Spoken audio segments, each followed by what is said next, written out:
My name is Noelle Carter, and I'm 24 years old. If you looked at my life from a polite distance, it would have read like stability, a rent-controlled apartment with a temperamental fridge, an IT support job that kept the lights on, and a boyfriend whose smile convinced strangers he was kind. His name is Brendan Hale. We'd been together 2 years, long enough for habits to feel like truth. Hope is funny. It teaches you to file cruelty under humor. It started like confetti cuts, small, everywhere. When I talked about a new certification exam, he'd grin in front of his friends. Noelle resets passwords for a living. Tech support Barbie. Laughter. My laughter, too. The choreography of being easygoing. On birthdays, he'd correct details in my stories. On Tuesdays, he'd roll his eyes when I got excited about automating a ticket queue. You're so emotional about boring stuff. Relax. I memorized those lines and called it love. The night it cracked was Zara's engagement party. Rooftop glow, fairy lights stitched across a soft blue sky. Brendan looked camera ready. Crisp shirt, practiced charm. I was by the drink table when his voice carried a little too cleanly over the music. Noelle's sweet, but come on, she's a placeholder, until I find better. The word placeholder didn't land, it erased. I went very still, the way you do when a glass slips from your hand and you're waiting for the shatter. Later, in the car, my voice surprised me by staying gentle. I heard you. He didn't flinch. He sighed, long, theatrical. Oh my God, Noelle, it was a joke. It's guy talk. Why are you so sensitive? You said you were settling for me. Zara calls her fiancé her starter husband. It's a bit. You overthink everything. Streetlights smeared into comets across the windshield. I swallowed the thing rising in my throat and asked the wrong question anyway. Do you even like me, Brendan? He glanced over, amused. Of course I do. Don't be weird. Weird, sensitive, exhausting. New synonyms for unloved. He kissed the top of my head at my building like I was delicate chinaware. Cheer up, you're fine. Inside, the apartment hummed like a held breath. I sat with a mug I didn't drink and tried to remember the last time being myself didn't feel like a favor someone did me. A text lit the screen. Zara. You okay? Brennan's tongue is sharper than his judgment. Don't let him dull you. I didn't answer, but the sentence lodged somewhere courage could find it later. The next day at 3:12 p.m., a message pinged from Brendan. Babe, do me a solid? Cousin's flying in, totally spaced. Can you grab him? I stared at do me a solid like it was a personality test I kept failing. Me, flight number? The airport was rinsed in late afternoon gold, the kind that makes strangers look honest. Alex Rivera spotted me by the carousel, tall, sand-colored jacket, carrying his life like it didn't own him. Noelle, Brendan said you'd come. That's me. He had a conflict, I said, tasting the euphemism. He smiled in a way that didn't ask for anything. We walked to the car through announcements about unattended bags and children wearing tiny backpacks shaped like animals. Halfway down the expressway, he asked, how's work? Good, I lied, then softened it. Busy, but good. You don't have to make it good for me, he said, eyes on the road. Most things are complicated. I let the radio fill the space. Sun slid toward the horizon in long, forgiving strokes. He cleared his throat. I don't want to overstep, but Brendan posted some stuff on his private story this week. Thought you should know. Cold threaded my ribs. What kind of stuff? Screenshots. He took his time, as if choosing gentler syllables could change the message. You asking him to text when he gets home, checking if he ate. He added laugh emojis, called it paragraph panic. All that effort to be kind turned into a punchline. I kept my hand steady on the wheel. Thanks for telling me, I said. He nodded. You seem like someone who'd rather carry the truth than be carried by a lie. At the hotel, he shouldered his bag and hesitated. If you ever need a witness who isn't keeping score, I'm around. Witness. The word landed where Faith used to sit. Brendan was sprawled on our couch when I got home, scrolling like it was cardio. He didn't look up. How was chauffeur duty? Productive, I said lightly. I learned I'm hilarious. A real meme. Now he looked. What? Your private story, I said. My messages. The laugh emojis. He exhaled like I'd asked him to move a piano. It's not that deep, Noelle. Funny texts are funny. They were my feelings. Exactly. Your novels. He stood, the lecture already on his tongue. My friends think it's cute how hard you try. Something quiet inside me cracked open and stepped forward. Delete them. They expired, he said, flicking his hand. You're being clingy again. Is it clingy, I asked, steady, to want you safe? Or is it just inconvenient to have someone care where you are at 3 a.m.? He rolled his eyes. Maybe if you were more exciting, more confident, I wouldn't need to vent. There it was, the turned mirror. If I were different, he wouldn't be cruel. You made me a joke to people I don't even know, I said. That wasn't venting, that was contempt. He laughed once, sharp. Please, like anyone else would put up with you. Time thinned. I heard the fridge hum and the neighbor's TV and the soft click my throat made when I swallowed. Okay, I said. His eyebrows knit. Okay, what? Okay, you don't have to put up with me anymore. My voice surprised both of us, light, almost tender. We're done. He scoffed. Don't be dramatic. I'm not, I said, sliding my keys into my pocket. I'm finished. He stared like I'd mispronounced his name.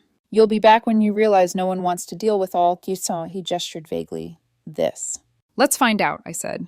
The hallway smelled like laundry detergent and rain. In the elevator mirror, my eyes were a little red, my jaw set. Not triumphant, yet. Awake. My phone buzzed as the doors opened. Alex, sorry if I overstepped. Just, you deserve better data. Me. Not overstepping, just confirming. Alex. If you need a neutral place to breathe, Juniper's on 5th has unfairly good pie. Me. Pie sounds like a plan. Outside, the city had that post-storm clarity that makes neon look kind. I didn't know exactly where I was going, only that it wasn't back. The week after I left Brendan, silence moved in and rearranged the furniture. No footsteps pacing between rooms, no sighs thrown like darts. Just the old fridge humming and the city breathing through my window. It should have felt lonely. Mostly it felt like oxygen. I did the small things first. Scrubbed the coffee rings he always ignored, folded the blanket he kicked to the floor, took the mug he borrowed forever, and set it outside my door for donation. Closure didn't arrive in a single scene. It came as the absence of noise. On Thursday, my phone lit up. Alex, checking in. You eating, sleeping, hydrating? Me, 2 out of 3. Water is pending. Alex, strong start. Also, heads up. Brendan's telling people you begged him back and had a meltdown. I stared at the message. The spin was familiar, like a song I hated but still knew all the words to. Me. Of course he is. Alex. His birthday party is next weekend. Big backyard thing at his parents'. All-white dress code. He's already performing I Chose Peace. Me. Peace doesn't need PR. Alex. Preach. Just didn't want you blindsided. I could picture it. Brendan under strung lights, drink in hand, eyes scanning for an angle. The part of me that once believed his version of me twitched, then stilled. Me. Thanks for the warning. Alex. There's another option. Me. Uh-oh. Alex. Come with me. As my +1. Me. That sounds like a plot twist. Alex. Not revenge. Reclamation. You walking in as exactly who you are, not the placeholder he marketed to his audience. I didn't answer immediately. Outside, a bus hissed to a stop. Inside, the fridge kicked on like a second heartbeat. Attending felt dangerous in the way bridges feel dangerous. You know they'll hold, but there's a moment in the middle where you're suspended over everything you used to fear. Me. You sure you want to host a scene at your cousin's party? Alex. I'm not hosting a scene. I'm inviting the truth. If a truth becomes a scene, that's on the lie it exposes. I laughed, surprised by how easily it came. Me. Okay, one condition, we don't make him the point. I refuse to orbit a collapsing star. Alex. Deal. We orbit pie, and maybe the dance floor. The days slid forward. Zara dropped by with takeout and that face people make when they're holding both concern and celebration. On a scale of 1 to posting a bang cut on Instagram, how are you? She asked, kicking off her shoes. Firmly in buying better snacks territory, I said. Also, I'm going to Brendan's birthday. Her eyebrows shot up. As yourself or as a meteor? As Alex's +1, I said. No meteors. Zara whistled. We love an elegant narrative correction. What are you wearing? I hadn't thought about it yet. Zara had. She pulled a dress from a garment bag, like a magician. Soft white silk, the kind that draped instead of shouting.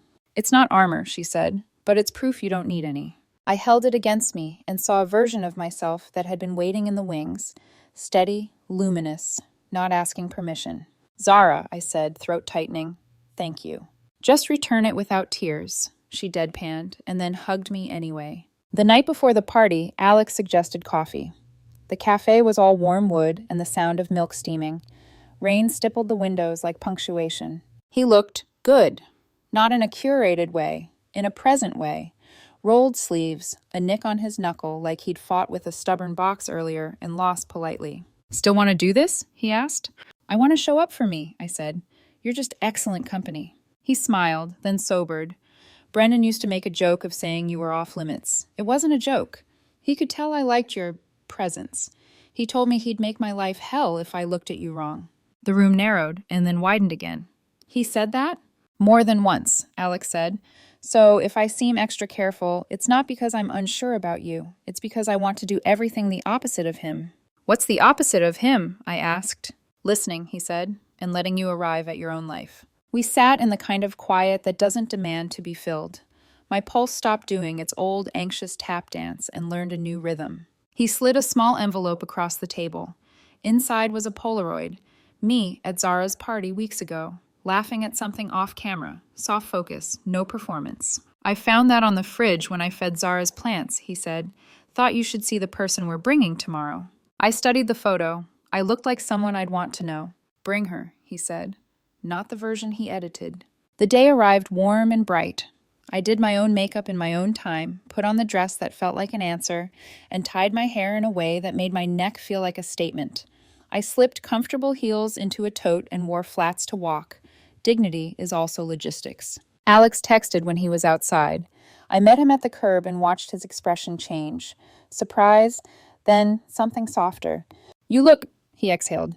"You." "High bar," I teased, but my chest warmed. He offered his arm. I took it, not as a prop, as balance. Brendan's parents' house looked like a magazine believing itself. White columns, manicured hedges, a backyard strung with lights that would be flattering to anyone telling the truth or a very good lie. Cars lined the cul-de-sac.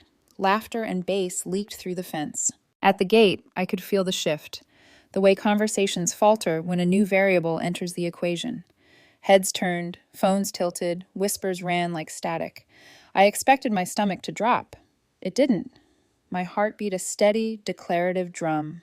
"Ready?" Alex asked. "For once," I said, more than ready. We stepped inside. The light caught the silk just so. Someone near the drinks table stopped mid-sentence. Brendan's mother, Evelyn, saw me and lit up with genuine warmth that almost unstitched me on the spot. "Oh, Noelle," she said, moving like she'd been hoping I'd appear. "You look radiant." "Thank you," I managed. From across the lawn, the photographer called a countdown. I saw Brendan in the frame, laughter fixed and expensive. 3, 2, his eyes found mine.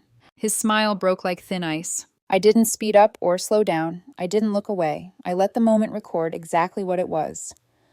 The first time he saw the person he'd been talking over, Alex's hand brushed mine, light, steady, not owning, offering. "Breathe," he said. I did. The family chat, somewhere in a pocket, began to buzz like a hive waking up. A cousin's eyes went wide. Someone whispered, "Is that with Alex?" Another voice, low and odd. "She looks," a pause, "free." The music kept playing, as if even the playlist understood that this wasn't a crash. It was a course correction.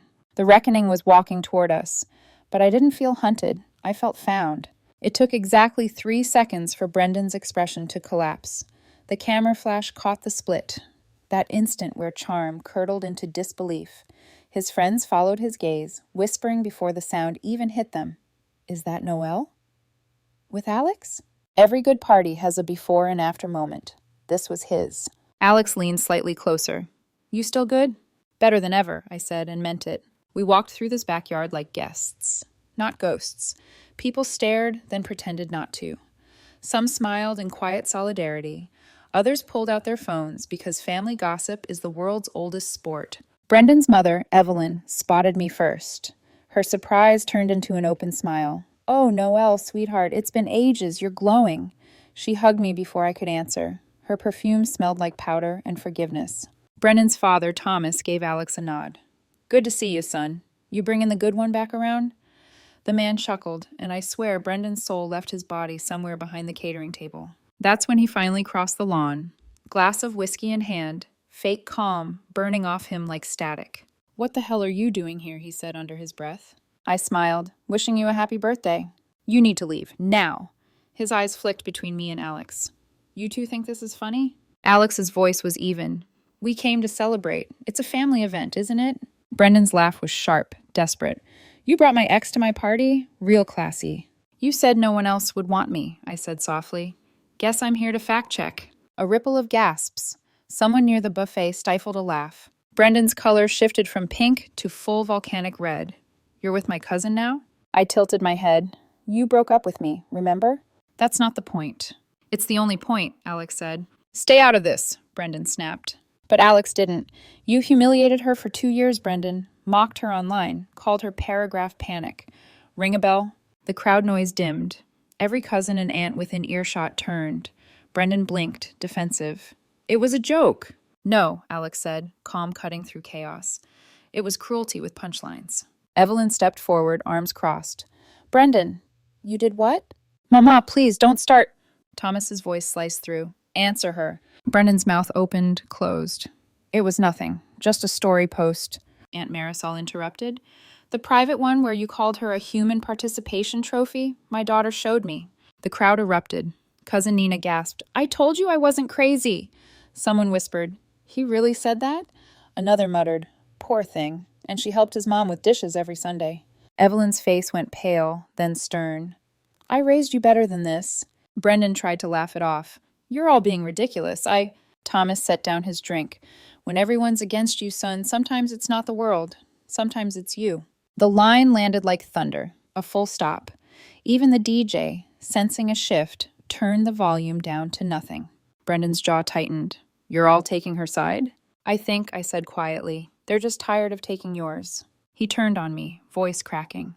"This is your fault. You planned this." "No," I said. "I just stopped hiding your reflection." For a moment, I thought he might actually apologize. Instead, he hurled his glass into the grass. "You think you won? You're pathetic." Alex stepped forward, not in anger, but in boundary. "You should go cool off." Brendan's mother's voice trembled, but stayed firm. "Inside, Brendan. Now." He looked around, saw cameras raised, cousins watching, his own friends stepping back like witnesses instead of allies. For once, he had no one left to perform for. He stormed toward the house, muttering curses, the screen door slamming like punctuation. And then, silence. For half a beat, no one moved. Then someone near the grill whispered, "Play something." The DJ hit Flowers by Miley Cyrus. Laughter rolled through the yard like relief. Evelyn took my hand. "You didn't deserve any of that, dear. I'm sorry it took all of us this long to see it." I smiled faintly. Sometimes you have to let the truth be loud. Alex found 2 glasses of champagne. We clinked them quietly under the string lights. "To endings," I said. "To beginnings," he countered. The music rose again. The night reassembled itself. And for the first time in 2 years, I didn't feel small in a crowd. I felt equal to it. The next morning, my phone was chaos. 37 messages, Zara, cousins, even a coworker. Someone had uploaded the confrontation. The caption read, "When your ex's party turns into a family intervention #birthday reckoning." The clip wasn't mean-spirited, just real. Brendan's meltdown, his father's line, the stunned silence afterward. It had over 100,000 views. I watched it once, then closed the app. Sometimes justice looks like embarrassment. Sometimes it's just honesty caught on camera. Alex. The family chat is a war zone. Me. Casualties? Alex. Brendan's ego, mostly. Aunt Marisol just said, "Team Noel," unironically. Me. Tell her I'm honored. He sent back a photo, his mother baking brownies, apron dusted in flour. Caption. She says she's bringing dessert to the next peace talk. By Monday, Brendan tried damage control. He posted a black screen. Growth is painful. Sometimes the old you has to die for the new you to live. The comments were merciless. Bro, the old you died on TikTok. Resurrect accountability instead. He deleted it within an hour. Meanwhile, the world kept turning. Quietly, kindly. Alex stopped by my apartment one evening with takeout and a nervous smile.